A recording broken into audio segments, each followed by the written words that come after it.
இயேசுவில் பிரியமான சகோதர சகோதரிகளை, இன்றைய முதல் வாசகத்திலும் நற்செய்தி வாசகத்திலும் நோன்பை பற்றி நாம் வாசிக்க கேட்டோம்.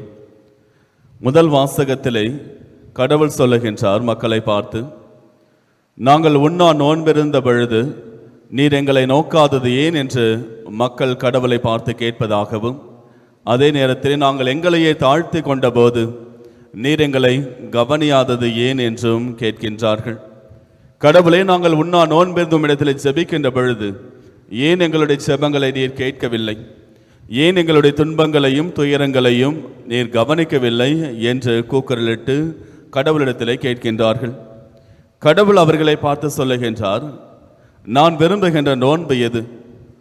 உங்களுடைய ஆடைகளை கிழித்துக் கொள்வதுமா, அல்லது உங்களுடைய உடலை நீங்களே வருத்தி கொள்ளுகின்ற நோன்பையா நான் விரும்புகிறேன் என்று சொல்லிவிட்டு, எப்படிப்பட்ட நோன்பை கடவுள் விரும்புவதாக சொல்லுகின்றார் என்றால், இதோ ஒடுக்கப்பட்டோருக்காக என்று நீங்கள் போராடுகின்ற பொழுது, அவர்களுடைய விடுதலைக்காக நீங்கள் போராடுகின்ற பொழுது, அதுவே நான் தெரிந்து கொண்ட நோன்பாக இருக்கும் என்று சொல்லுகின்றார்.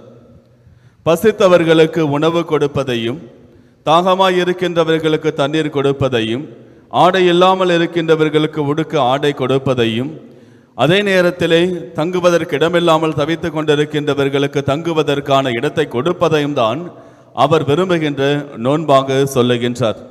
நீங்கள் இப்படியெல்லாம் செய்கின்ற பொழுது உங்களுடைய ஜெபங்கள் கேட்கப்படும், அப்பொழுது நீங்கள் வேண்டுவதை நான் நிறைவேற்றுவேன், கொடுப்பேன் என்று கடவுள் மக்களுக்கு சொல்லுகின்றார். இயேசுவில் பிரியமான சகோதர சகோதரிகளை, ஒரு மனிதன் தவறு செய்து கொண்டே நோன்பிருப்பதால் எந்தவித பயனும் இல்லை என்பதை தான் எசாயா இறைவாக்கினர் வழியாக சொல்லுகின்றார். நீங்கள் நோன்பிருப்பதாக சொல்லிக்கொண்டு உங்களுடைய வீட்டிலே சண்டை சச்சரவுகளிட்டு வாழ்ந்து கொண்டிருக்கிறீர்கள். இவ்வாறு நீங்கள் சண்டை சச்சரவுகளிட்டு வாழ்ந்து கொண்டிருந்து கொண்டு நோன்பிருப்பதால் என்ன பயன் என்று கேட்கின்றார்.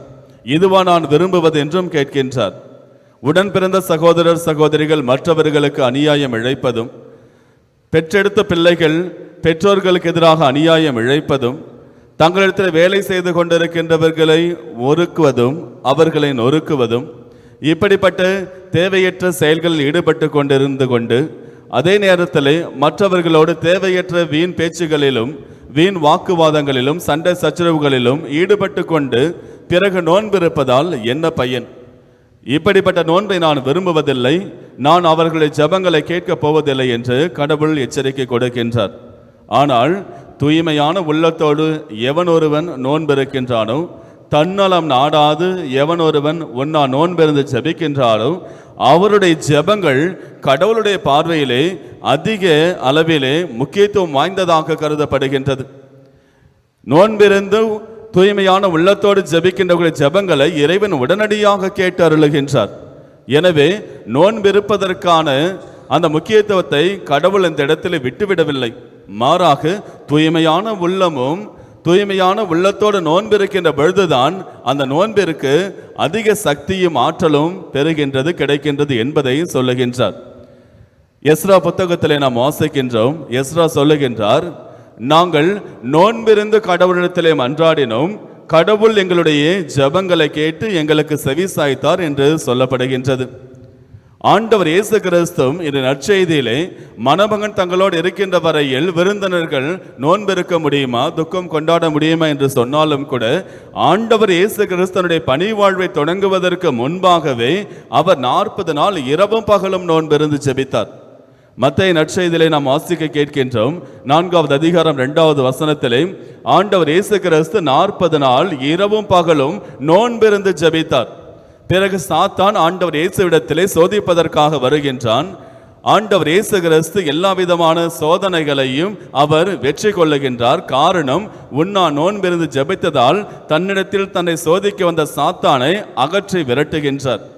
இதற்கு மற்றொரு இடத்திலே இன்னும் அழகான ஒரு தெளிவான ஒரு எடுத்துக்காட்டு, ஒரு நிகழ்வானது ஒன்று கொடுக்கப்பட்டிருக்கின்றது. மத்தேயு நற்செய்தி 17வது அதிகாரத்திலே ஒரு தந்தை தன்னுடைய மகன் வலிப்பு நோயால் துன்பப்படுவதாகவும், அவனை ஒரு தீய சக்தி பிடித்திருப்பதாகவும், அந்த தீய ஆவியானது அவனை தண்ணீரிலும் நெருப்பிலும் தள்ளி அவனை சாகடிக்க முயற்சி செய்து கொண்டிருப்பதாகவும் சொல்லி அவனை குணப்படுத்துமாறு ஆண்டவர் இயேசுவிடத்தில் வருகின்றார்.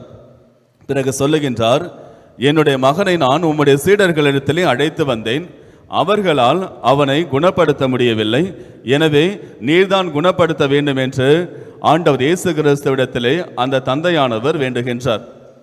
அப்பொழுது ஆண்டவர் இயேசு கிறிஸ்து தன்னுடைய சீடர்களை கடிந்துவிட்டு பிறகு அந்த தீய ஆவி பிடித்தவனை பார்த்து அந்த தீய ஆவியிடத்திலே சிறுவனை விட்டு அகன்று போய் என்று சொல்லுகின்றார். அந்த தீய ஆவியும் அவனிடத்திலிருந்து வெளியேறி விடுகிறது. பிறகு ஆண்டவர் இயேசுவினுடைய சீடர்கள் இயேசுவிடத்தில் கேட்கின்றார்கள், ஏன் எங்களால் இந்த பேயை விரட்ட முடியவில்லை என்று. அதற்கு ஆண்டவர் இயேசு கிறிஸ்து பதிலளிக்கின்றார். 17வது அதிகாரம் 21வது வசனத்திலே, இப்படிப்பட்ட தீய ஆவிகள் நோன்பினாலும் இறை வேண்டலினாலும் மட்டுமே வெளியேற்ற முடியும் என்று குறிப்பிடுகின்றார். ஆக நோன்பிருந்து ஜெபிப்பது எல்லா விதமான சோதனைகளையும் வெல்வதற்கான ஒரு சக்தி. இறைவனிடமிருந்து ஆசீர்வாதங்களையும் ஆற்றலையும் நமக்கு தேவையான வரங்களையும் நம்முடைய ஜெபங்கள் கேட்படுவதற்காகவும் நோன்பிருந்து நாம் ஜெபிக்கின்ற பொழுது அது உடனடியாக நிறைவேற்றப்படுகின்றது. தூய்மையான உள்ளத்தோடு தன்னலம் நாடாமல் நாம் இறைவனிடத்தில் நோன்பிருந்து ஜெபிக்கின்ற பொழுது இறைவன் நம்முடைய ஜெபங்களை கேட்டு நம்மை ஆசீர்வதிக்கின்றார். யோவேல் இறைவாக்கினர் சொல்வது போன்று 2வது அதிகாரம் 12வது வசனத்திலே, இதோ நீ இப்பொழுதாவது நீங்கள் உண்ணா நோன்பிருந்து முழு இதயத்தோடு அழுது புலம்பிக் கொண்டே என்னிடத்தில் திரும்பி வாருங்கள், உங்கள் ஆடைகளை கிழித்து கொள்ள வேண்டாம், உங்கள் இதயங்களை கிழித்து கொண்டு என்னிடத்தில் வாருங்கள் என்று சொல்லுகின்றார். இயேசுவில் பிரியமான சகோதர சகோதரிகளை, கடவுளுக்கு ஏற்புடைய நோன்பு எது என்றால் தூய்மையான உள்ளத்தோடு தன்னலம் நாடாமல் பாவம் செய்யாமல் நோன்பிருந்து ஜெபிப்பதாகும். இப்படி யார் யாரெல்லாம் தன்னலம் நாடாமல் தூய்மையான உள்ளத்தோடு நோன்பிருந்து ஜெபிக்கிறார்களோ அவர்களுடைய ஜெபங்கள் ஆற்றலும் சக்தியும் வாய்ந்தவை. அந்த ஜெபங்கள் இறைவனிடத்திலே வெகு விரைவாக சென்றடைகின்றன. அப்படிப்பட்டவர்களுடைய ஜெபங்களை இறைவன் கேட்டு அவர்களுக்கு தேவையான அனைத்து ஆசீர்வாதங்களையும் அளிக்கின்றார். அப்படிப்பட்ட ஜெபங்களால் மட்டுமே சாத்தானுடைய சோதனைகளையும் சூழ்ச்சிகளையும் வெல்ல முடியும். அப்படிப்பட்ட அந்த உண்ணா நோன்பிருந்து ஜெபிக்கின்ற பொழுது நம்மாலும் இந்த தீய ஆவியையும் சாத்தானுடைய சூழ்ச்சிகளையும் எதிர்கொண்டு சாத்தானை நம்மிடத்திலிருந்து விரட்ட முடியும். ஆமீன்.